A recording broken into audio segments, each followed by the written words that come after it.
Good evening, everyone. Hello. Is this thing on? Okay. Welcome. My name's Greg Williams, and I'll be your host tonight for ISD Now. This is our 9th year that we've been doing these things. Who has been here before? A number of people. Okay, who has not been here before and here for the first time? Great. We love to see new people as well. Well, welcome. Tonight is going to be very different because we're going to have a very interactive event here tonight where you actually get to play games that you can then in turn use for learning purposes. So one of the things that we want to do, maybe if anybody does Twitter out there, we actually have a hashtag for tonight. So if you want to do ISD Now, that's the hashtag. So if you're tweeting things out, if you say something like, I spilled crab dip on my tie, that's the hashtag you use, okay? Because that's very important to get those things out there. So that's our hashtag for tonight.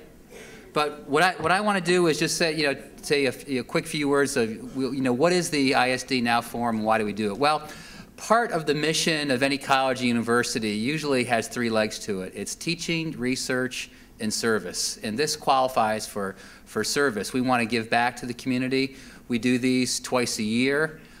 We pick speakers that have something to say that we think is timely and relevant for our population.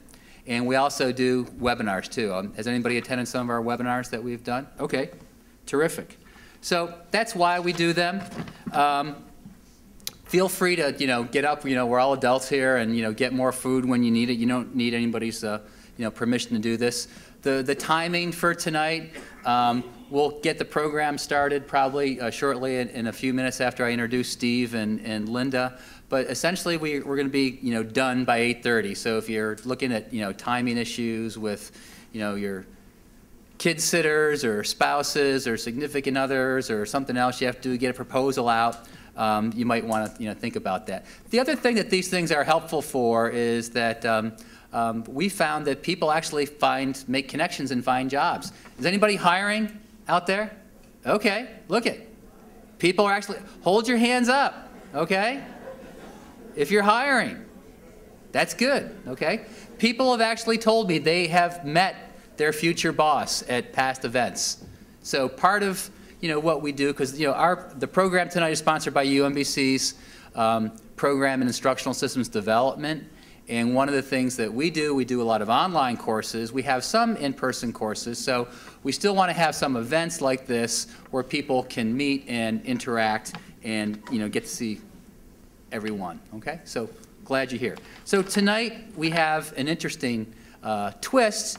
We hear a lot about high technology and the internet and Web 3.0 or whatever we're up to now. And that's great, and it has its place, but there's a lot of people that aren't big into technology. So what we wanted to do was have a program where we did low-tech games, because a lot of times when you hear about games and teaching and learning, there probably are computer or smartphone or some sort of electronic base, and we just wanted to take a little different tact on that and use low-tech games. And Steve and Linda are going to walk you through a great experience tonight where you're actually going to do some things hands-on, and then you'll have an opportunity to take those and then practice.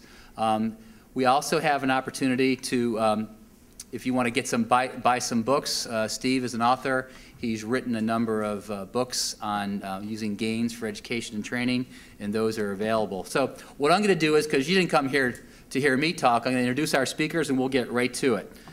First, I'd like to introduce Dr. Linda Raudenbush, and I've known Linda for a number of years, but I'm going to read her bio because I don't want to miss anything, and I don't want to mess it up. Linda has more than 35 years experience in training, organizational development, project management, leadership and coaching in private and public sectors.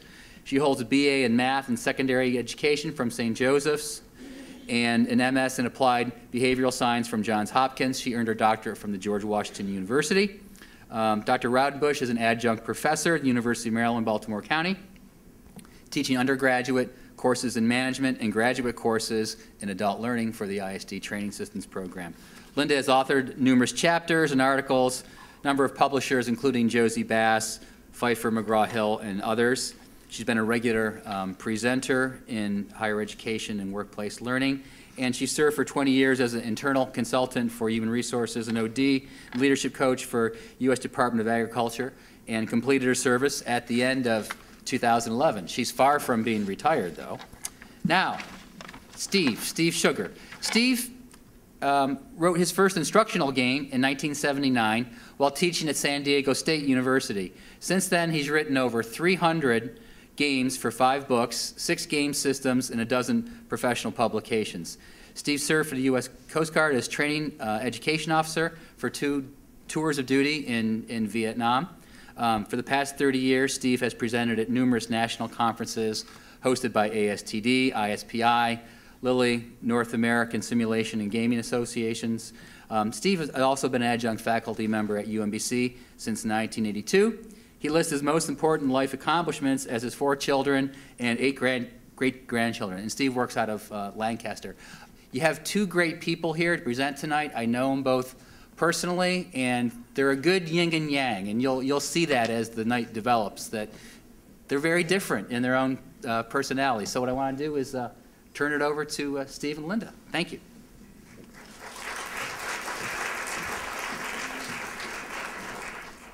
Thank you, Greg, for that warm welcome. And welcome to each of you. Thank you for being here for our low-tech games, adult learning games session. What we're going to do tonight is concentrate in 3 areas. Of course, we have to give you some conceptual models, and of course, we have to play games. And we're also going to talk about applications for games. So in this way, we're hoping that you will become more comfortable with using games to support those adult learning interventions that you may be involved with. So let's take a look specifically at what we're going to do. We have the introductory remarks, of course, and then as you can see, we have 3 games up here. We will be providing you 3 conceptual models, one in the beginning after the opening remarks. We'll use another model as we debrief each of the games, and we have a final model for a summary or a review. So you're getting 3 conceptual models to go with your 3 games. We certainly will have a time at the end, although it's not on the agenda, for your questions. In case you have some, don't worry. Please make a note of them, and we will answer them to the best of our ability. You have a lot of materials in front of you on your tables, and I will, in a minute, address all of the materials that you have. This is a very thing-intensive session. Because there are so many of you, we're going to be applying our adult learning principles to build small learning communities. We won't be debriefing as a large group, which is probably a good thing because we've never be done at 8:30. So we'll be building mini learning communities at your table groups. And what will we be learning? Well, we have to have our learning objectives, right? Obviously, you're going to be experiencing and learning as you are playing the 3 low-tech classroom games. You also will be assessing or evaluating each of the games using one of the models, the game taxonomy. You will participate in the applications, developing uses that come to your mind, and also sharing them with those at your table, so you'll be hearing about many applications for each of the games. And finally, you'll be getting tips and techniques throughout the evening, but certainly at the end when you receive the Adapt and Play checklist model. So those are our goals, learning objectives for the evening. You know that we're inviting you to be learning communities at your table. And in terms of applying adult learning principles and concepts, the main one I would call to your attention is that, of course, as adults, we're responsible for our individual learning. We're also going to invite you to take a level of responsibility for collective learning. That is, at your table group, your mini learning community, and together that will enhance the learning in this room with so many of us here. And to do that well, we need to know what materials we are dealing with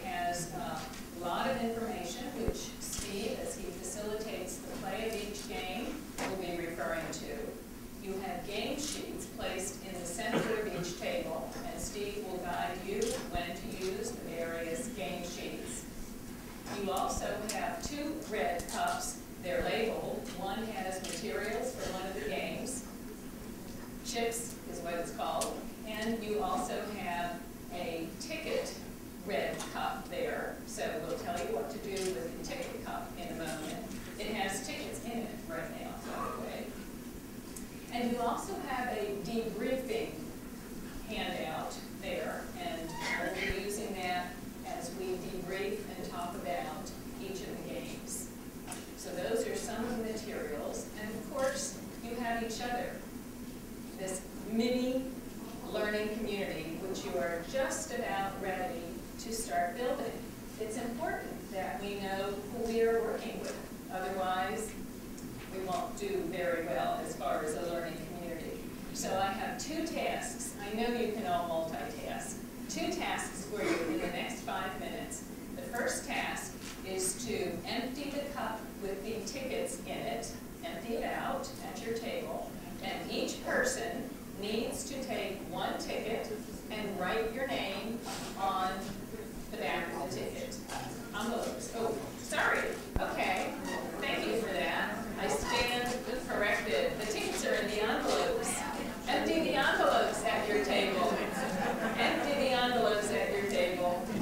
And each person gets 1 ticket from the envelope, and you write your name on the ticket.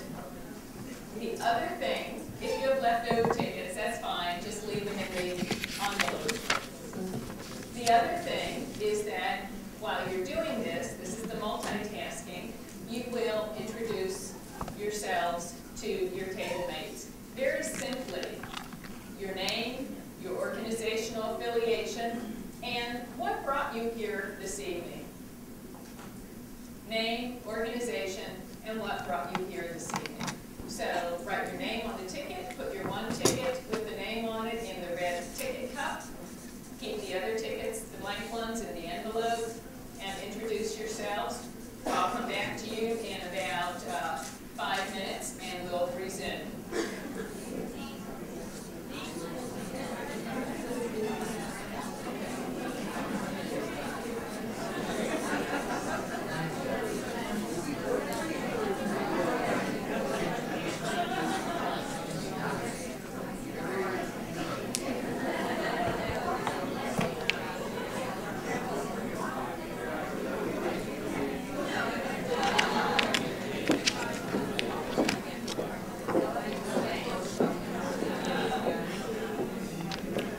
Where's our timeline? I lost my timeline.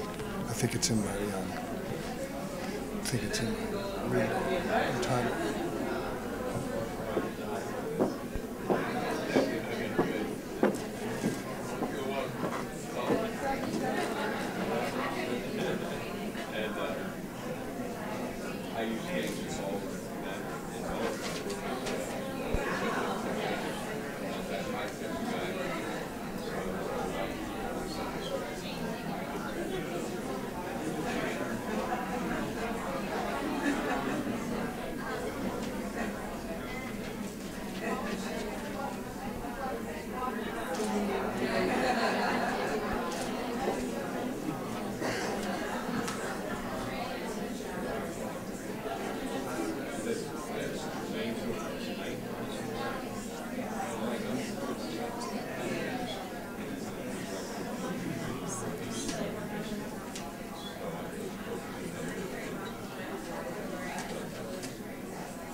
table group, that would be really helpful because that's where the handouts are and the materials for playing the games.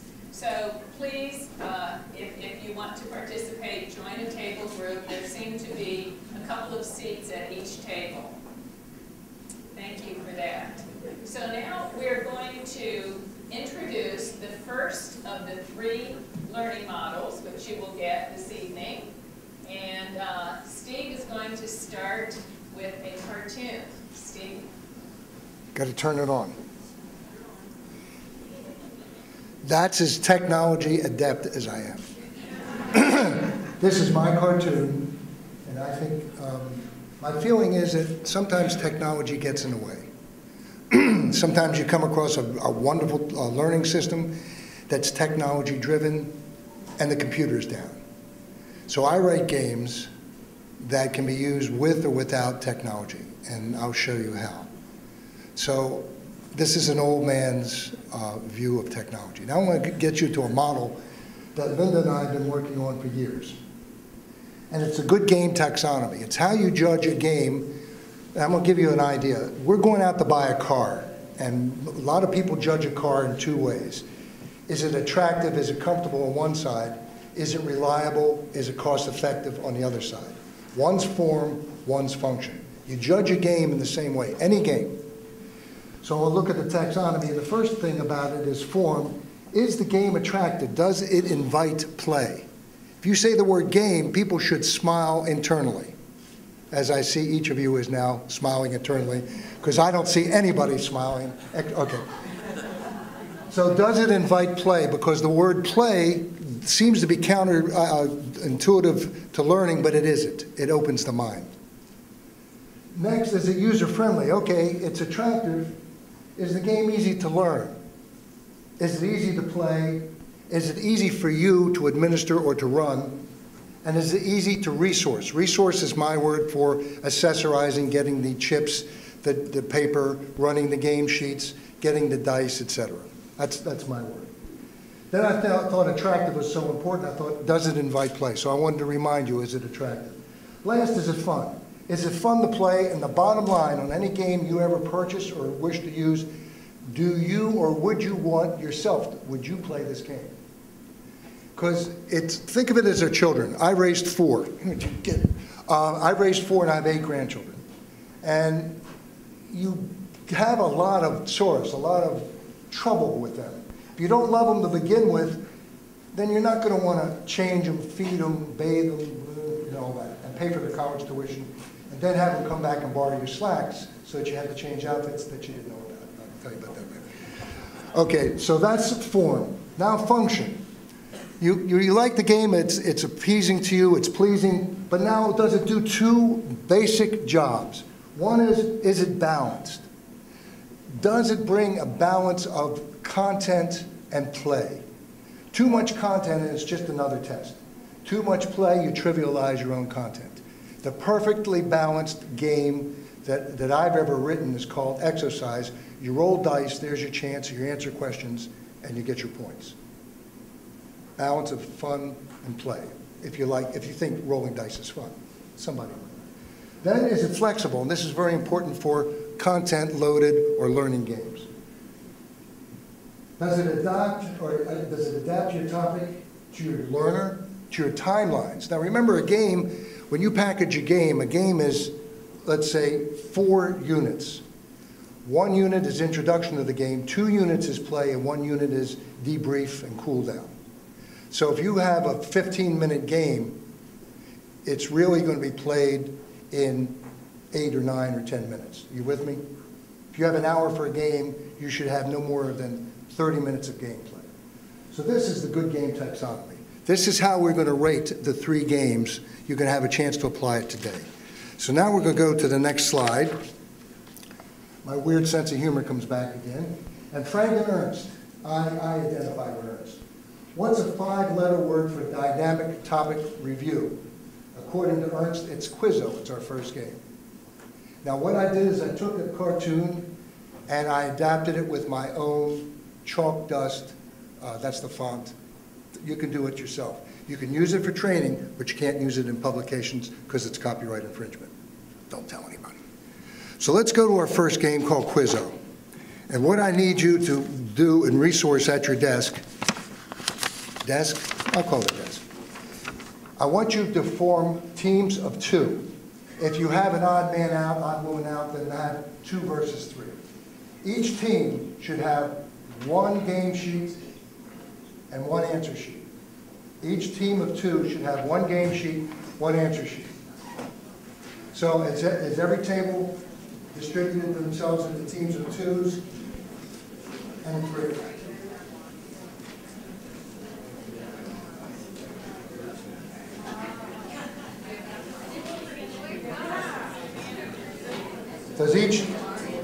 Does anybody not have it? Because I'm moving on.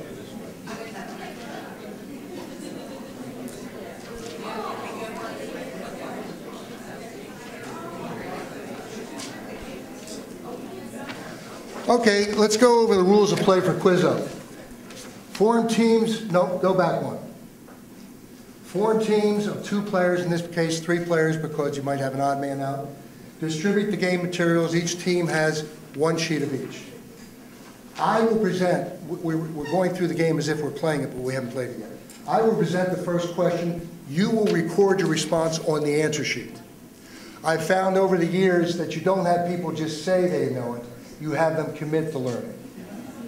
Who was the first president of the United States? You say George Washington, but they're thinking Thomas Jefferson. They're saying, I was thinking that. Have them, and then when they do, the learning sometimes comes after the answer. I will present the correct response. Then I will pull the ping pong ball, called the Quizo card, out of my pocket, and that will tell you what space to cover if you answered the question correctly. And I will announce it at the time. Teams will cover, the word cover means make an X in the space, cover the correct announced space as I've announced it. That's round 1. All rounds are played the same. You ready to play? Okay, let's see if this is worth the trouble. Okay, question number 1. I see that. I always read along with it just to discourage you. The traditional who goes first coin toss dates back to using a coin minted with what emperor's portrait. You should discuss it between your team and write it down, but quietly.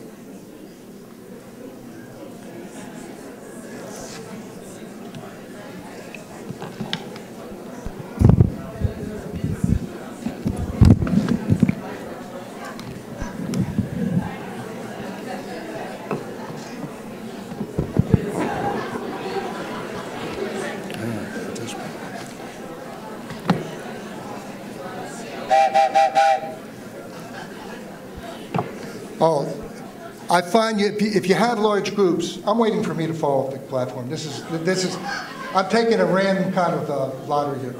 I find in large groups, if you have a noisemaker, a bell, a whistle, it will save your voice, and you cannot believe how much it will save your voice, because you cannot shout over a crowd, especially if the game or the lecture is working. Okay, you should have your answer written down on line 1. The answer I'm looking for is Julius Caesar. I'm reading from the card. If your response is correct, cover space, Z as in zebra, 3.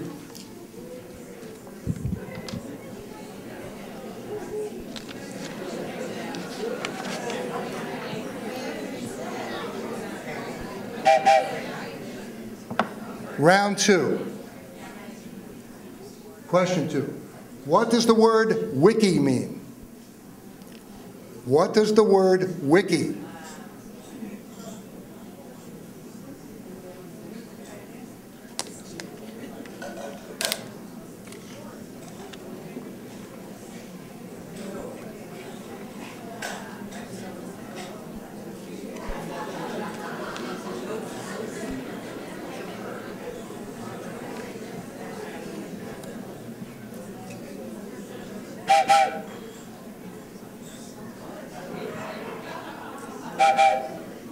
You're not supposed to be having fun. This is a game.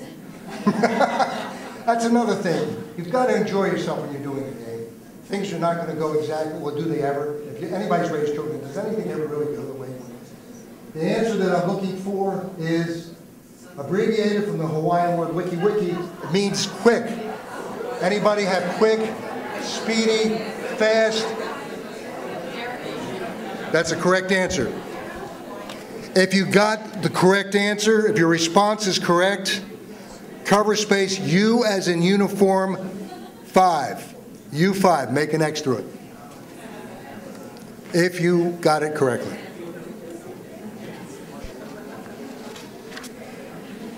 Okay, back to games. We're ready for line number 3. Question 3, go ahead. The best-selling board game, keywords, the best-selling board game was created by Lizzie Maggi in 1904 as the landlord's game, a lesson about scarcity of land.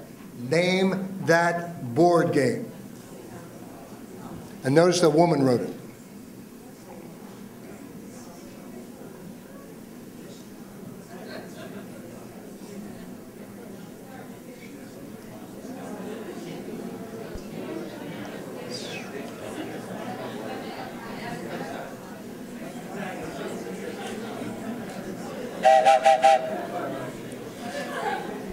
What's the answer? Monopoly. It's credited to Charles Darrow in 1933, but Charles Darrow did what a lot of us good gamers do. Stolen with pride. Stolen with pride.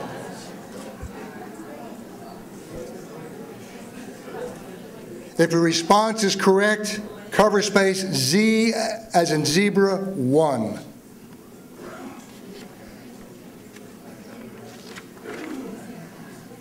Question 4 is one of my favorite questions.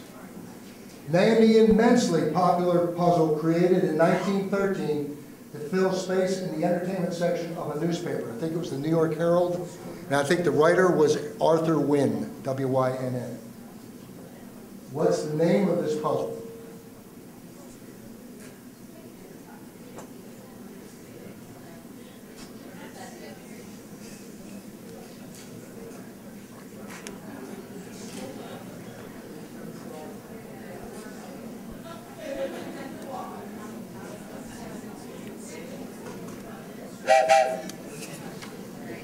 Answer I'm looking for is crossword puzzle.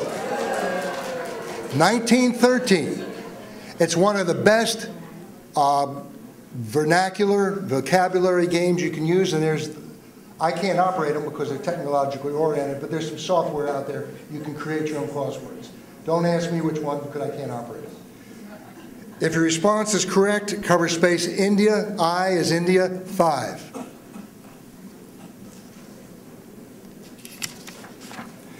You're ready for round 5, line 5. Name the favorite weekly gambling game that in 2006 was played in person and live. You're playing in person and live. By over 30 million Americans, over 21 million of whom were women.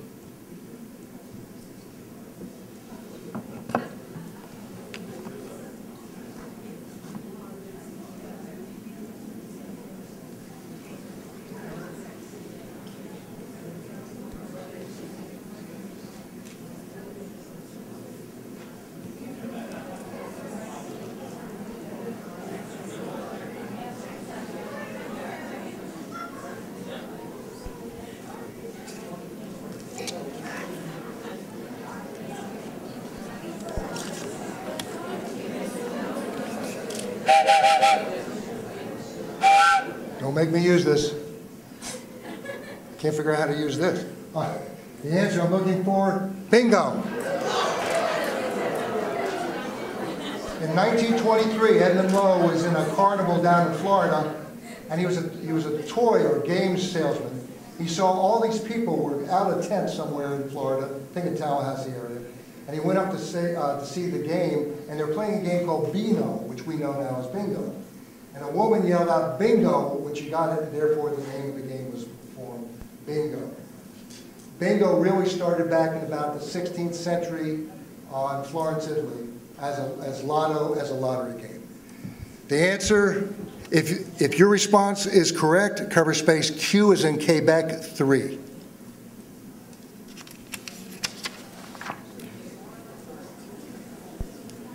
Ready for line 6, question 6.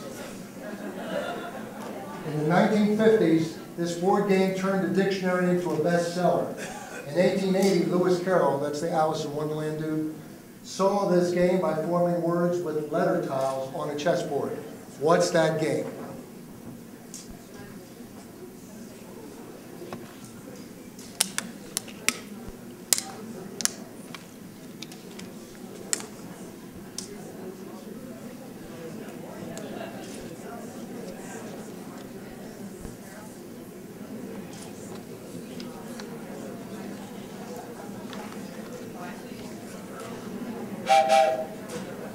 The answer we're looking for is Scrabble.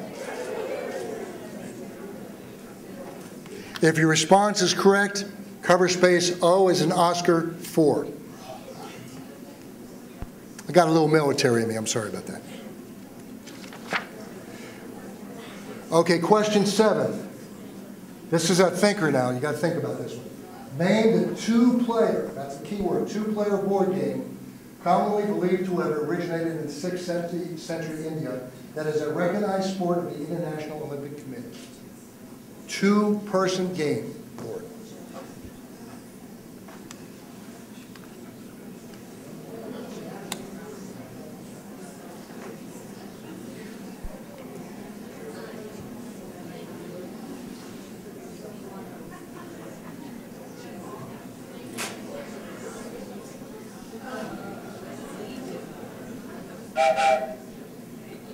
This is a head slapper. Chess.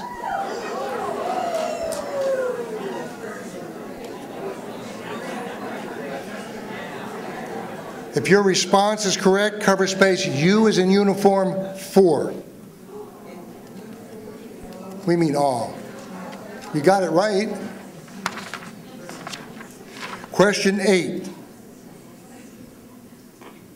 The first pint-sized course of this popular outdoor sport was created in 1916. By 1930, there were nearly 50,000 of these courses in America. What's the game?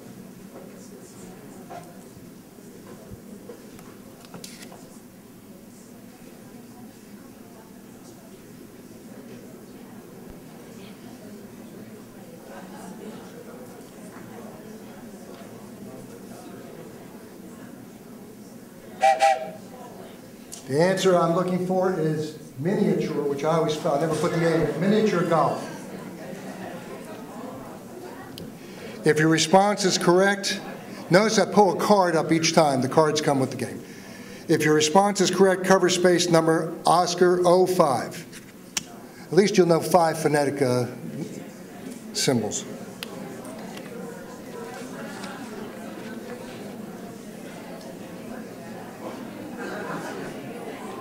Question 9. This interactive shoot-'em-up game is an adult version of Capture the Flag. Game items include plastic eye goggles and CO2, that should be a little 2, cartridges. Name the game. It's dedicated to my son.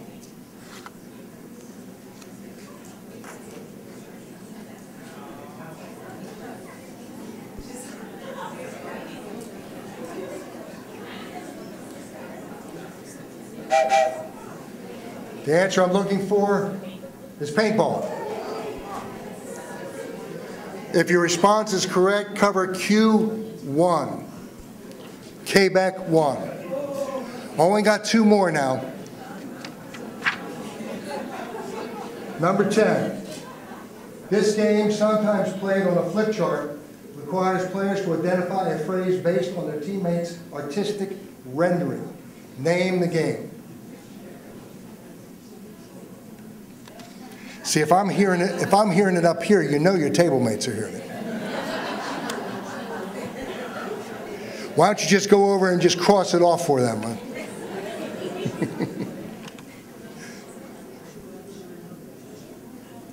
And the answer is? Yeah, I could have told you that. If your response is correct, cover Z4. After a while, you don't have to read that if your response is correct. Most people are with you. The last one, and this is one of my favorites because I guarantee you, a lot of you, we're going to have some questions about this. What is the Scotch in the game hopscotch? How many here have played hopscotch? All right, what's the scotch?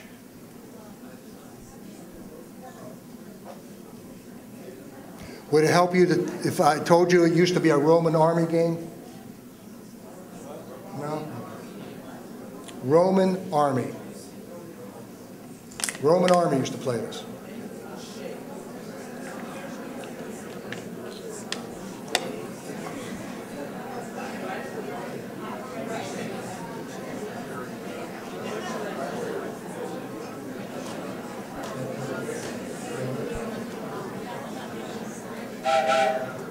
Okay, has everybody written down something? Okay, let's take a look at it. Scotch is a line that's drawn or scored in the ground. Click it again. Click it again. One of the oldest hopscotch diagrams is incised in the floor of a forum in Rome. Roman soldiers would put on knapsack and then hopscotch, just like our football players go through tires. Okay, how many people got it? We got a few. Okay, if you got it, Z as in zebra 5. Now this game is meant to be played to 17 to 25 questions. I wondered, do you feel you got a sample of the game? Do we need to go to the end? Okay, has anybody got Quizo yet? I want you to count the number of covers you have, and the people with the most covers will have a, oh, we never talked about your prizes, did we?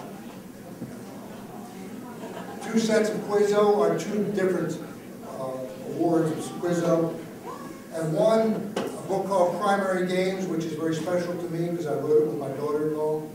It was a reason to visit my grandchildren. Okay, what are some of the numbers we hear? Who's got more than 9? Anybody beat 9? You got 10? 11? 11s, put 2 cards in each, 2 raffle tickets. 10s, put 1 raffle ticket per player into the cup for your prize. Is that understood? The 11s get an extra bonus raffle ticket per player. So 2 of you. That's all right. And the 10s, the people who got 10, put 1 ticket in the cup per player.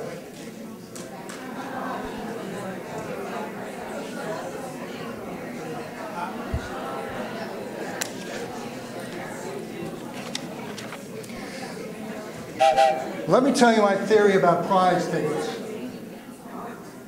The reason that I want people, when they come in, and I encourage you to do this too if you give away prizes, have everybody put a prize ticket in the cup. It means everybody has a chance, not just the people who win the game. Then the people who win the game, you want to reward them for the effort if you are awarding prizes.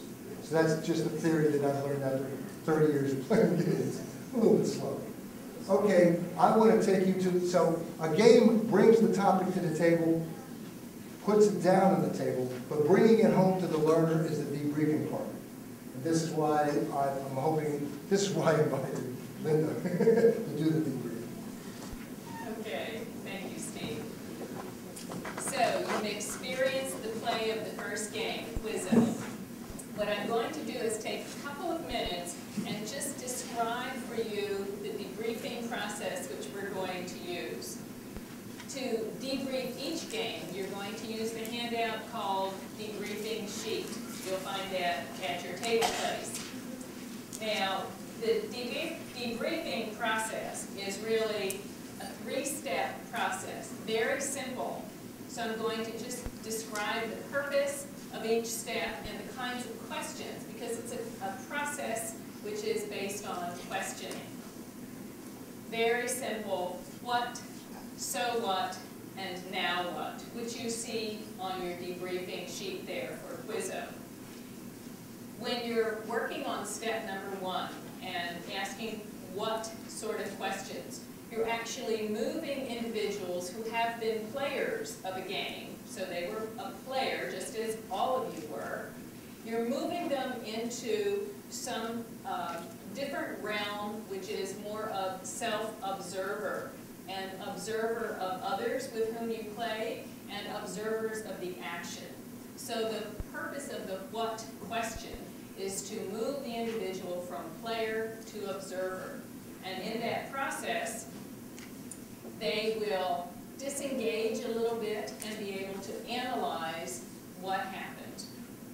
Then, in step 2, you're going to move them from, you already moved them from player to observer, you're now going to move them to learner, near and dear to our hearts, involved with training and education. So now you're inviting them to learn and asking, so what? Questions. So what meaning can I take away from this? What personal connections can I make between the experience, the observations that occurred during the game and after the game, and me? What meaning is in it for me? And therefore, your so what questions bring forth meaning or learning. And finally, you are going to move the individual now from learner to a changed individual, and you ask them, now what? Now that you've experienced, observed that experience, learned from it, now what might you choose to do differently based on that? So the questions can be application questions, as we will ask you here. Now, in what context may you choose to play a game? Or they can be, how are you going to do or be, think or feel or behave differently going forward? And that, of course, anchors us in the world of knowledge, skills, attitude, and so forth. So this is the model that we will use as we debrief in your learning communities at the tables, each of the 3 games. So let's start with debriefing, using your debrief sheet, debriefing Quizo. The games are there, the questions are there. The what question is, what are your thoughts and feelings about Quizo? You have the good game taxonomy model, which Steve explained. So you'll be recording them simply by rating, assessing, evaluating Quizo. Was it appealing? Very, somewhat, not very. Was it user-friendly? And so forth. So you'll do that individually. And then you'll move into the so what question. So what did you learn about answering questions in a team context, your pair or your trio? And so what did you learn about improving your play as the game was occurring? Did you even think about that? What did you learn about that? And finally, now what? Now, in what specific applications would you use Quizo? What topics? Any adaptations? So individually, just take a couple of minutes and work through the sheet of debriefing Quizo. And then after you've completed it individually in a couple of minutes, share your learning community. So you'll have about 7 minutes, a couple minutes individually, 5 minutes sharing your responses to the debrief.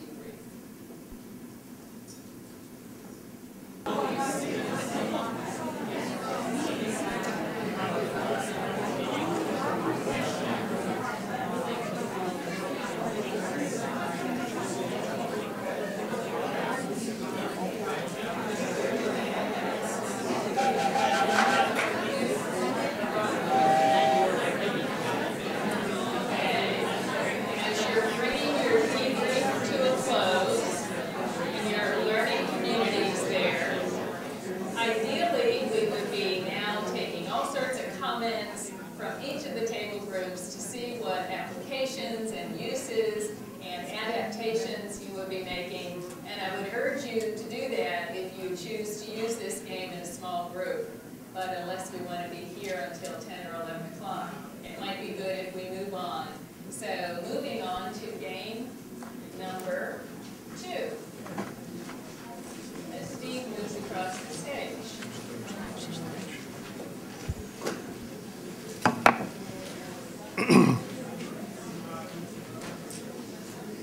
I'm having a technology moment here. Okay, my technology moment worked. For game 2, the game sheets that you could be playing off of are on your handout under Mr. Chips. That'll be page 4. In the first game, you operated as a team collaborating and answering together. In this game, you're going to be, I need the same dyads or twos. If there's a third person, let them observe. I need a person to be person A or player B, and the third person be observer. If they can do that for me, I appreciate it. So here's what I want you to do. I want you to distribute so that each person playing the game has one red chip and one white chip out of the chips cup. For those of you reaching for a tostada or a potato chip, I'm sorry to disappoint you. It's just a red and a white chip. Each person gets a red and a white, each player. If you're an observer, I'm sorry, but observe. Unless you want to play against me. Do observers want to play against me? I'll play them up here if they keep score.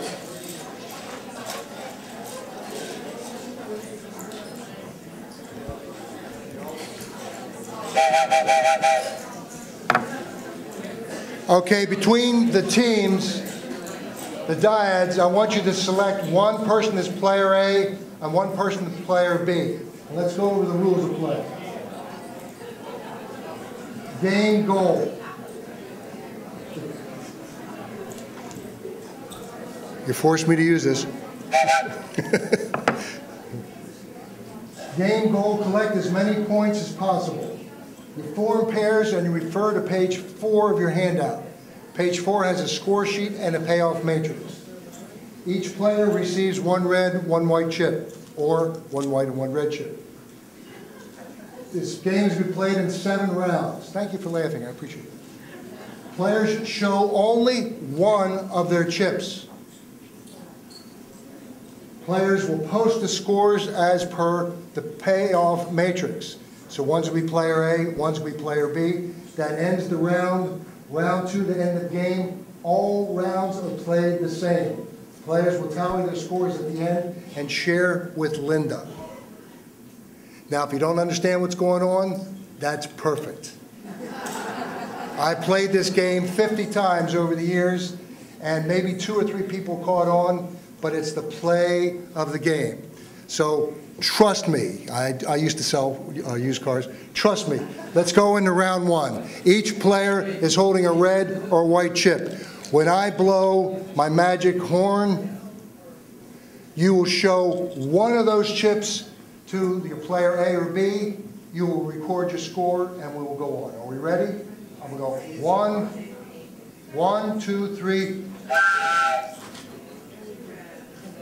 Okay, score your round. Round 1 as per the payoff matrix.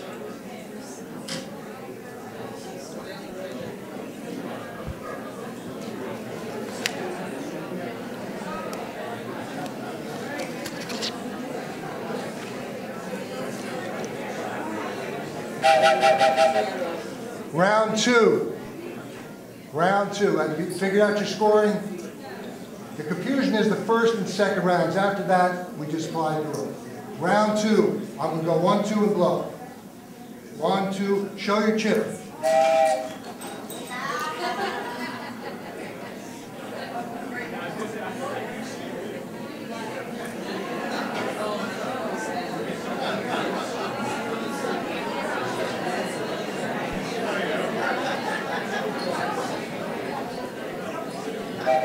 Round 3, you're going to show one of the chips, a red or a white chip, to player A or B. 1, 2, 3.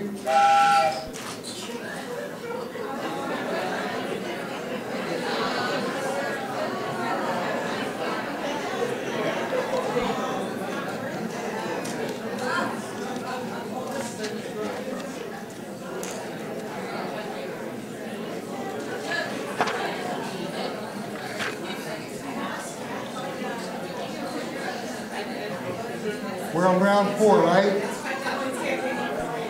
For round 4. 1, 2, 3.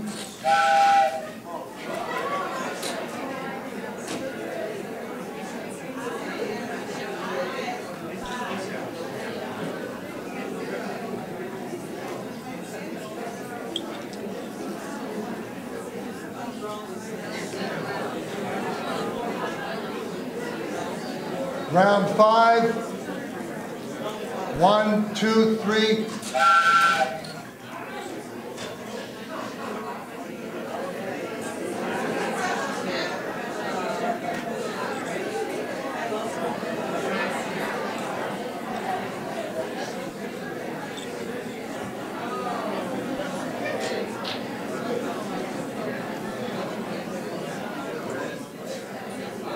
Round 6, next to last round. 1, 2, 3.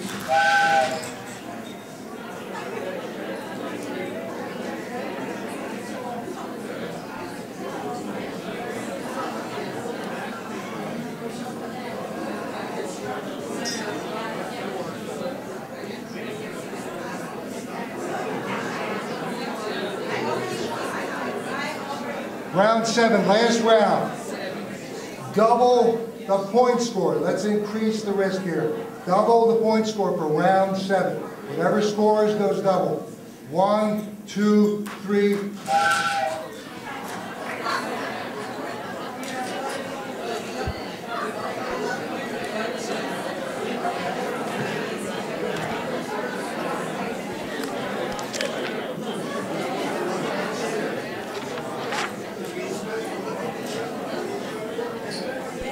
Wait a minute. Now, tally your scores. Tally your scores. I'm going to turn you over to Linda, and let's see what happens. Tally your scores.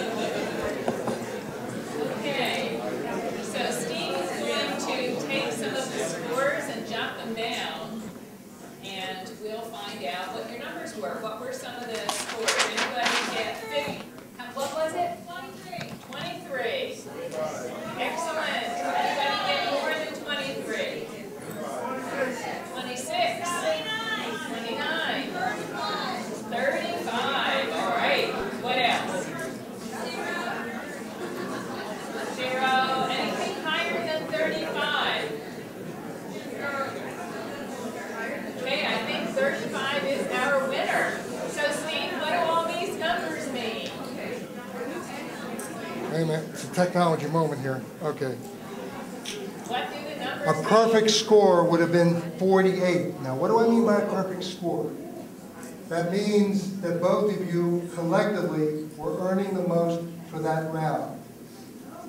If I earned 5 and you earned 0, the total is 5. If I earned 3 and you earned 3, the total is 6. Perfect scores, because I doubled the last round to inflict a little bit more of a risk. Perfect score would have been a 48. If you were in New York, the bell curve would be like this. That's 48. This would be about 4. But most bell curves are like this, about 30.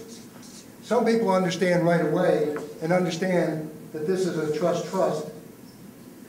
But it's a trust if you show a white. What happens if your partner doesn't trust you?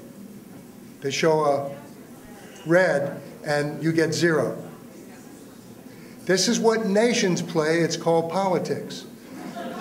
If we throw 3 Russian people out of Washington for spying, what happens in Moscow the next day? They throw out 4.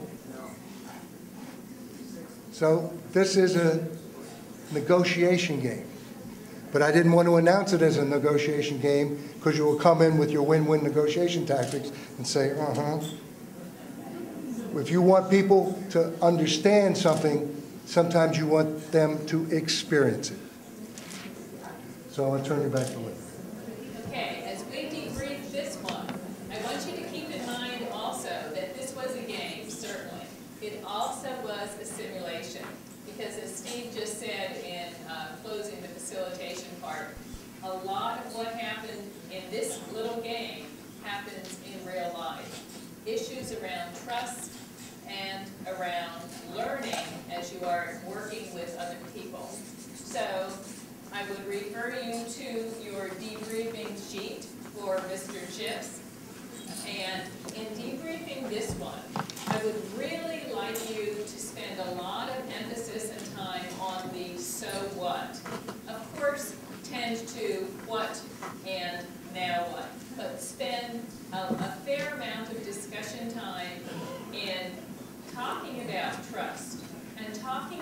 partnering and talking about developing a win-win strategy, were you even considering those things? So this is what you first want to think about individually, write a couple of notes, and then after about 2 minutes, you'll have about 8 minutes to discuss this in your learning communities at your table.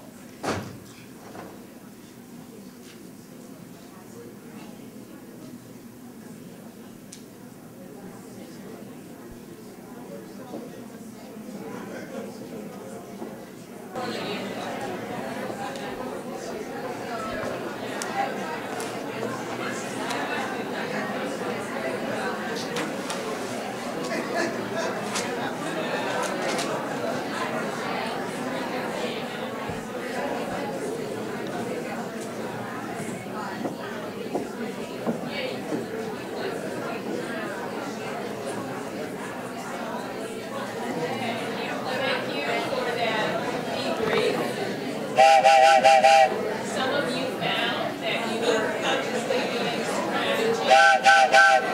Some of you had interesting adaptations. And now, coincidentally, we've come to our final game, and Steve is going to have the final word in terms of experiencing the game. Steve? Okay. Oh, technology moment. One technology moment for every 2 senior moments.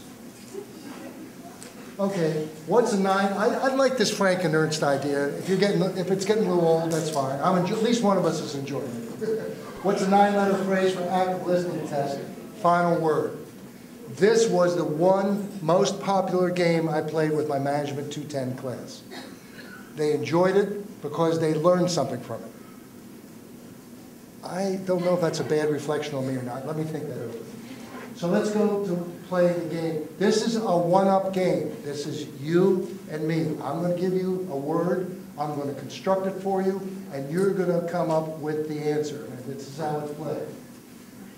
First, you're going to estimate how many of the 7 4-letter words, each is a 4-letter word. I'm going to transform the word, and I'm going to give you an example in a minute. I'm going to transform it, but you are only going to listen. You are not going to take notes. You can look at me, look at the ceiling, look at your shoes. People have different ways of memorization, but you are not to write anything down until I say the final word is.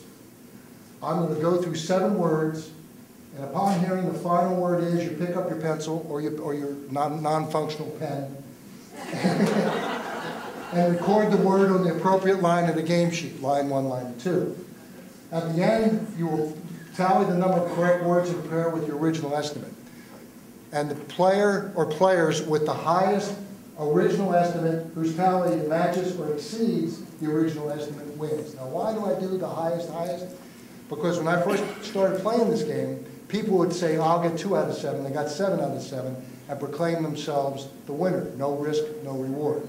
So if you go high and you match it, you have a better chance of winning the prize or your self-esteem or whatever. So let's go through one word. Can we drop it one at a time? Here's an example. Well, there's the game sheet.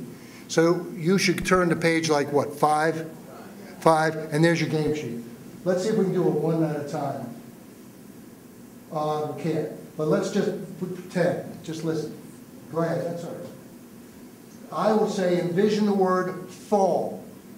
Then I'm going to say change the A to an I. You're not making notes. You're doing this mentally.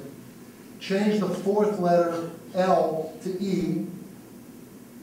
Change the first letter to R. Change the L to S. And then I'm going to say your final word is, and that's when you're right. Okay. Make your estimate now while you're brimming with confidence.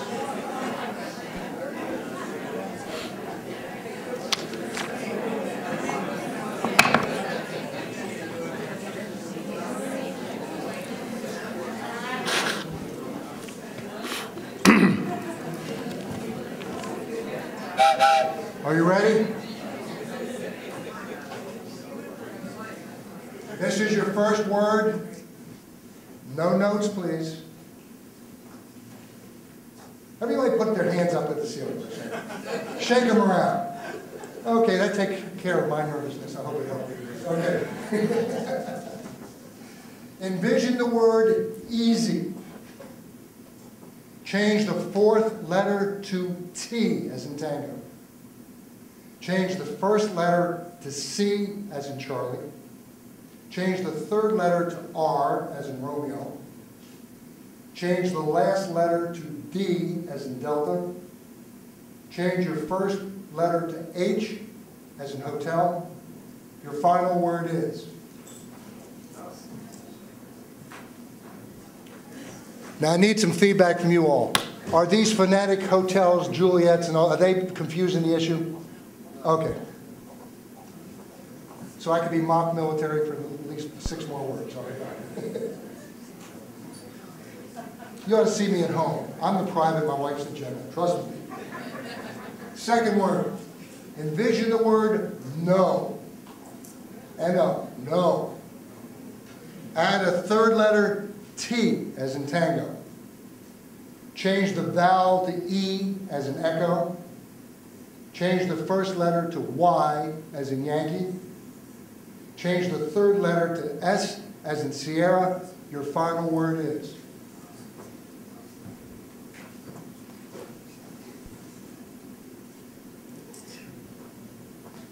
Third word.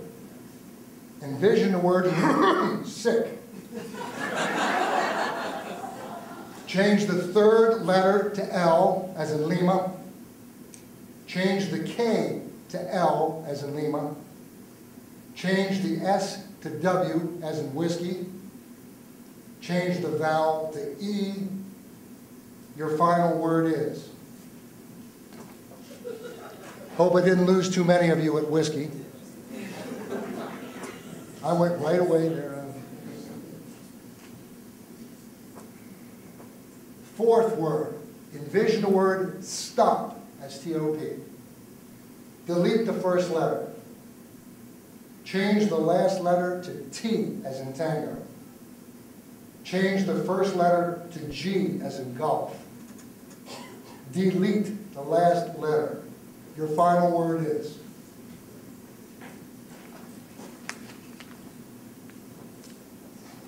How many are 4 for 4 so far? Been there? Right, okay. We'll get you. We'll get you. Change the 27 word, no. Envision the word rock, as in rock hard. Change the vowel to A, as in alpha. Change the third letter to N, as in November. Change the first letter to B, as in Bravo. Change the last letter to D, as in Delta. Your final word is.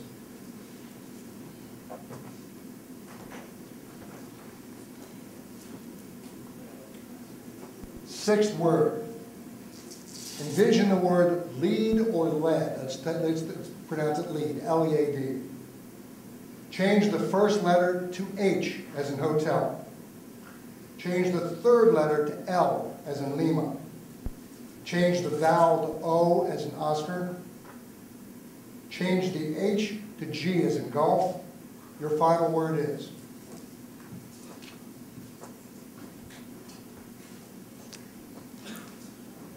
This is the last word, so envision the word last, L-A-S-T.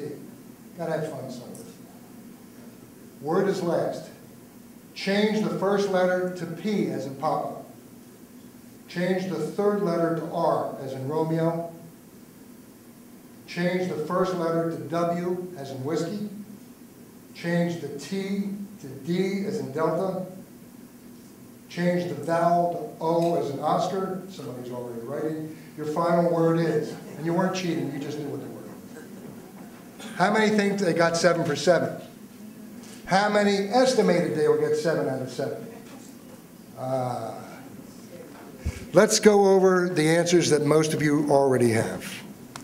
And for those of you who got 7 for 7, whatever you estimate, excellent. And we could talk about your winning strategy. Easy to hard.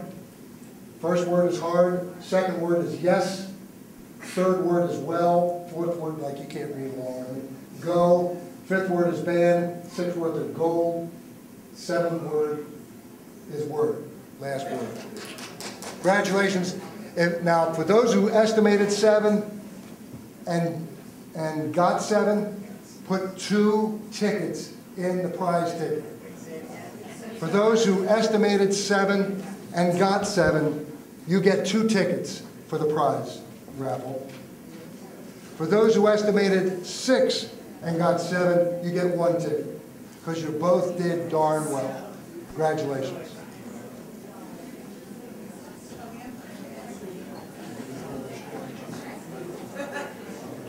I want to ask you a question. Did any of you have strategies for doing this? Because I know some people were praying, some were looking up, some were looking at their watch, when is this going to be over? What were some of the strategies?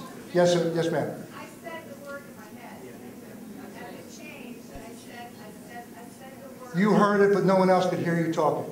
That's like my wife talking to me. Okay. Yes, ma'am. After the first one that I got right, I figured out it was the opposite of where they started out. So you saw a segue. That's fine. That is fine. If you see a system and you can game the system, that's fine. In your class, you can be aware of that and do different words. I wanted to game the system a little bit because I write games. Any other strategies? Yes, sir, way in the back. Using fingers. I would say the first word of my fingers and then just... So you did a visual on your fingers? Okay. A lot of people, as I was driving down from Lancaster, did a visual with their fingers. Well, it's just one, but you'd think they never saw an old man drive before, you know? Yes, ma'am, in the black. I would use the word in a sentence, say Quizo. Okay, and you said it over and over again, like a loop? Okay. Any other strategies? And I'll turn over to Linda. Yes, ma'am. I just visualized it in big marks in front of me, like those, bright lights, and then I switch out the letters, almost like I was, playing a game, but it was just visualize it in big marks. So I hear a lot of visions, visionary. And the question I asked my class, because we were talking about active listening, is, I'm going to turn it over to Linda with this. Were you listening different than you normally listen? And I'll turn it over to Linda with that being the question. Okay, and so we're going to use our debrief sheet for a final word. And Steve gave a little preview of what we really want some good discussion about, and that's in the so what section, where we asked you to think about active listening. And what did you learn about listening? Some of the strategies that you were sharing might be something that you learned. And this is a challenging question under the so what. What did you learn about how you listen when you played final word, compared with how you listen in other situations? Were you listening extra well this time, perhaps? And what do we do when we're not playing a game, perhaps? But at any rate, your debrief sheet has a number of excellent questions for you to first reflect on individually, and then, as we did before, share in your table learning community. And you have about 9 minutes to go ahead and do that.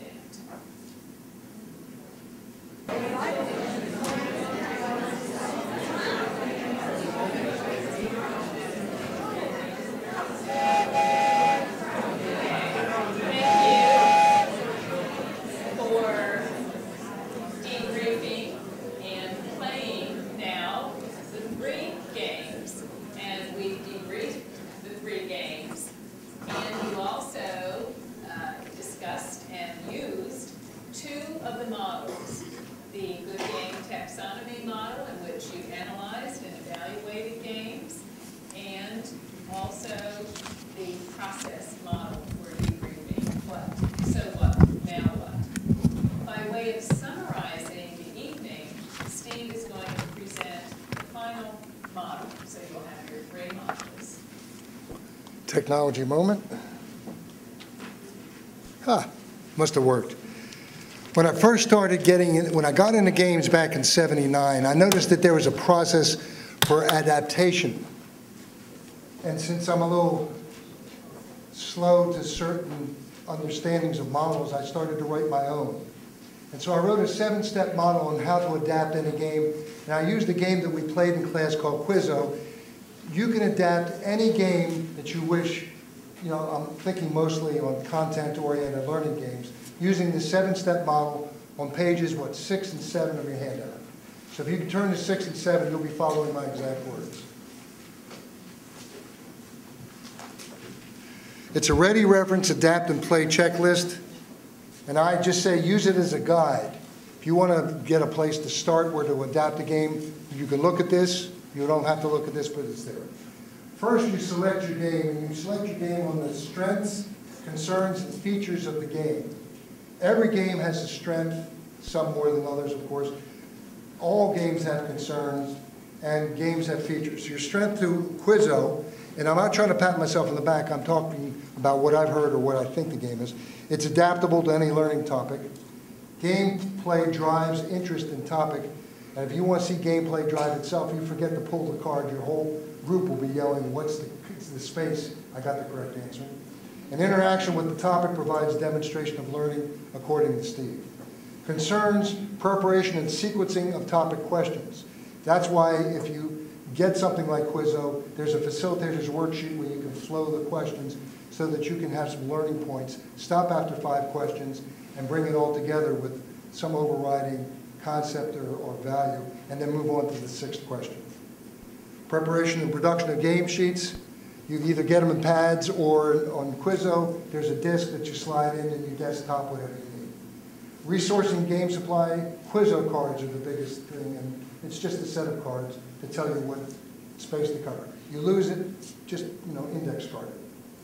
That's your concerns. Features. The gameplay can take, it usually takes 25 to 45 minutes, especially if you want to get into your topic. And if somebody gets Quizo, right away, thank them, reward them, or acknowledge. But if you have more questions, just say, join us as we finish the rest of the questions. Because I've had Quizo go as fast as 7, and I had 22 questions. Well, that didn't stop my lesson plan. I just thanked them, gave them a bit more. I offered to hug them, but the young lady said no. Game sheets, track game, answer sheets, record responses. I've learned that students like to have notes, and notes don't always have to be in a notebook. Quizo cards announce to track the space. You want to track your space because you want to try to have an even distribution. Visual questions reinforce audio-visual learning patterns. It's a feature. And teams of 2. I prefer to put people in teams of 2. Teams of 2 work together. You got that social network. You have that collective learning, etc. Step 2, develop your game content.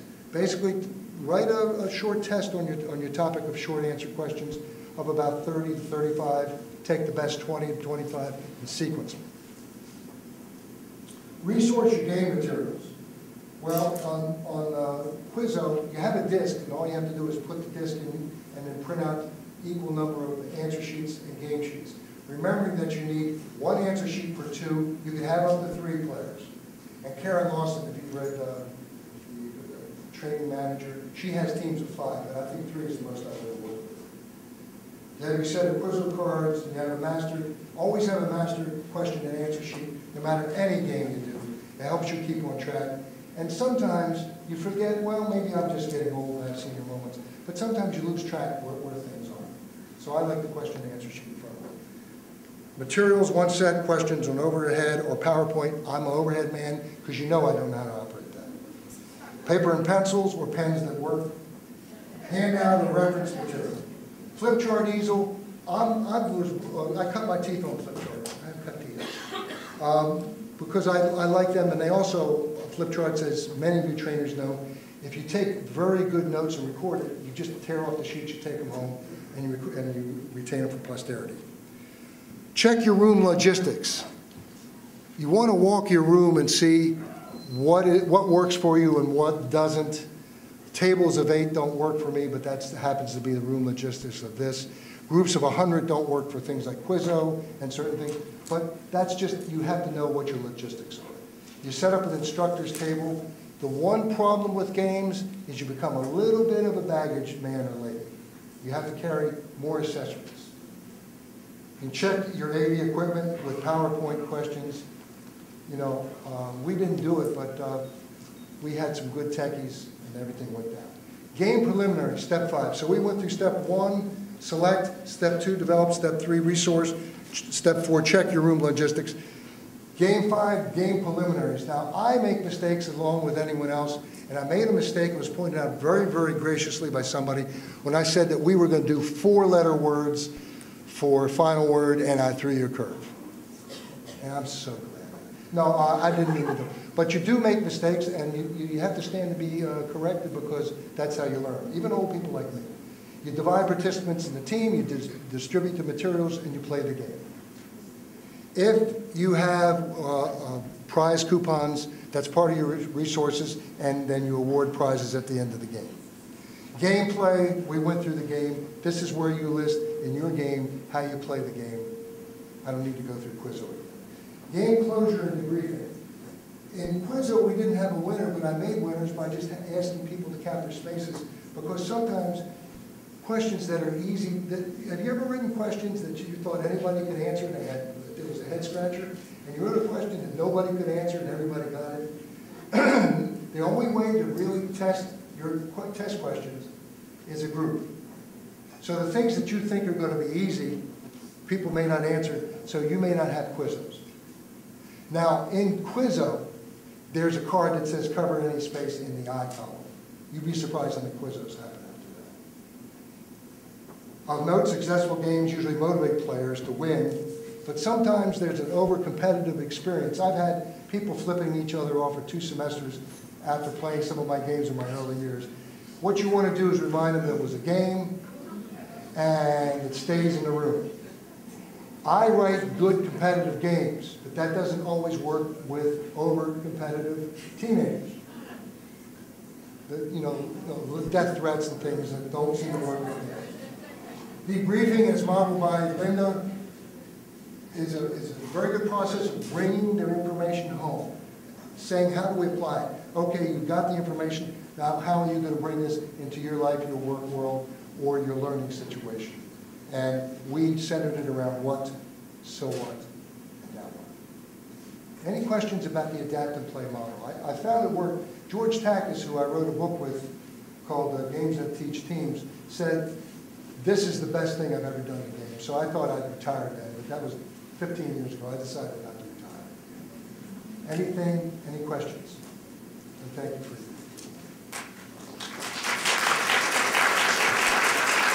Wasn't an applause? Okay, Linda, where do we go from here? We go from here to say thank you for playing the games and receiving 3 models. And now we're going to hear from you. What questions might you have? Trey is going I'm going to bring the microphone to you so we can pick up your question. So if you have a question, raise your hand.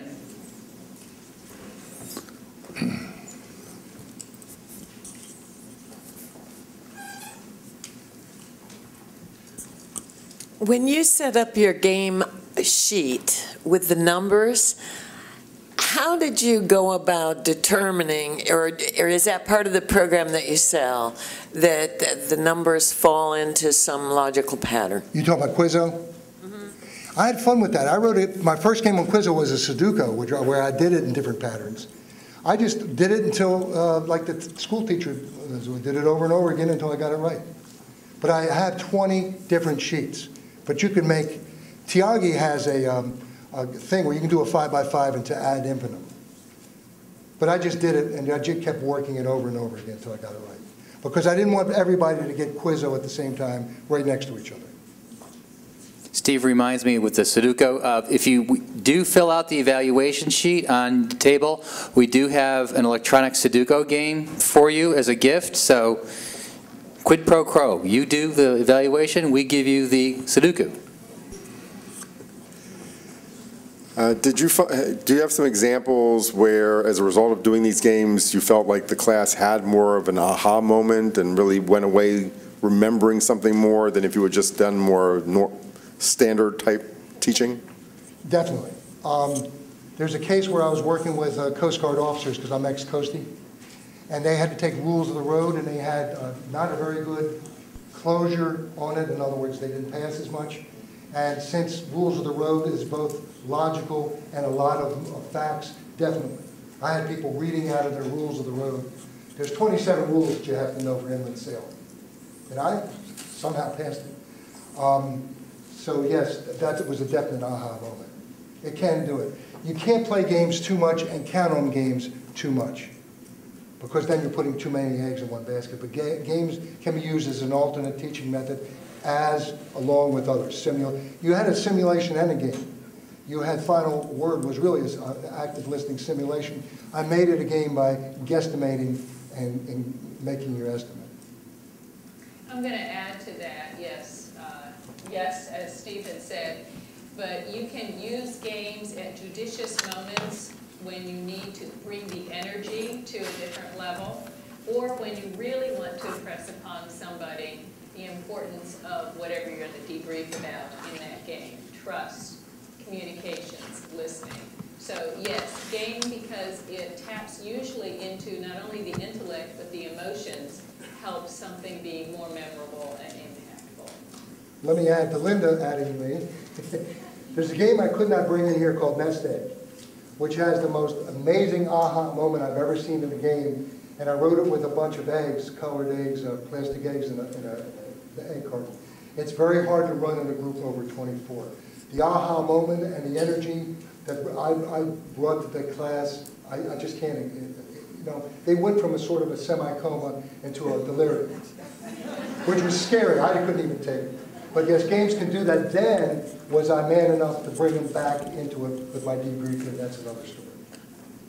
Nest Egg is a team building activity. Any other questions? Other questions?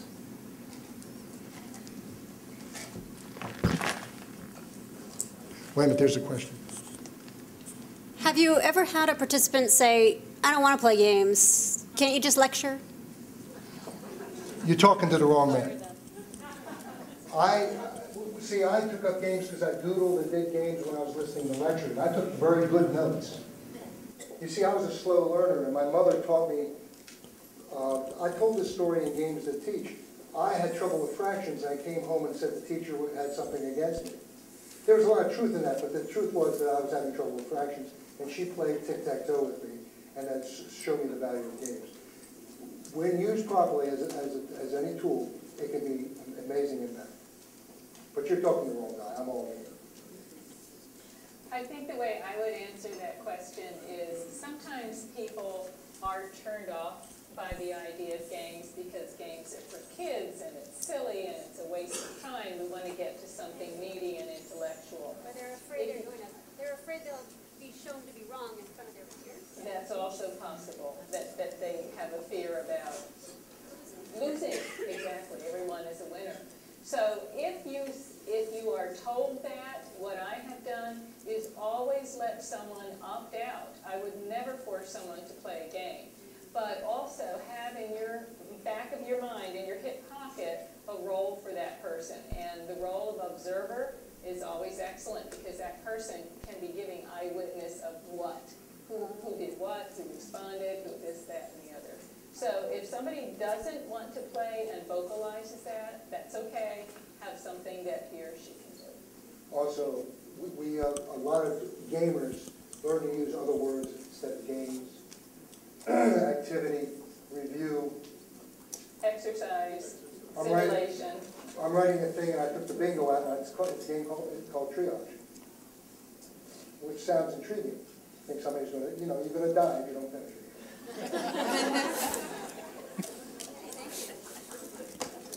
Okay, building on that, I'm just dying with that remark. Steve, you have some door prizes. And by the way, Steve is an author of about 5 or more books and some games, so he has his books here for sale outside if you're interested. Quizo, that we've talked about, is also out there. I've bought it myself before. It's real good. I think Linda, too, I want to underscore her point. It's really not about the game, but it's what you do with it. That's been my experiencing. The debriefing and the facilitation is really all what it's about, because that's where you get a lot of your deep learning. So Linda was a great role model for that. Steve, you have some door prizes here for us? Okay, Okay, I have 3 prizes, and if people are really interested in training whistle, I'll be happy to do 4 prizes. Let's do the 3 prizes. For the Quizo, I came down here so somebody could accept the blame outside of me for picking their own ticket.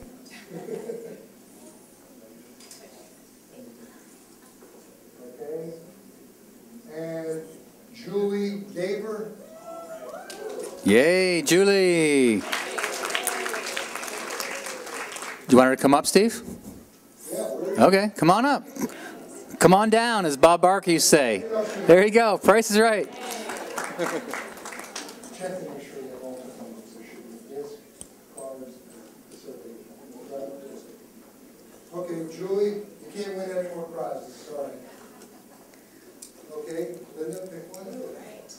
And while Linda's picking, here's your Sudoku. If you fill out your evaluation, the electronic Sudoku, okay? So please fill out your evaluation. Okay, this is for the primary games. This is a special book. I wrote it with my daughter-in-law. I had a chance to visit with my grandchildren. Don't let the primary K-8 fool you. It's the same book just written down for K-8, but it's the same learning principles. Lenny, that's all I get is Lenny.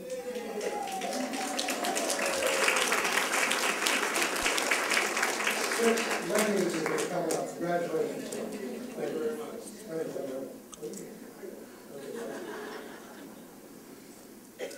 Last one is Quizo. Greg? As he picks his own ticket. And that's taped to the bottom. Deneen Gill.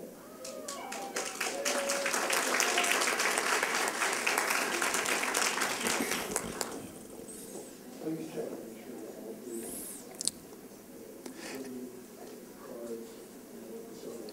If you are interested in getting the slides from tonight's presentation, we're going to post them on our website at the www.umbc.edu/ISD.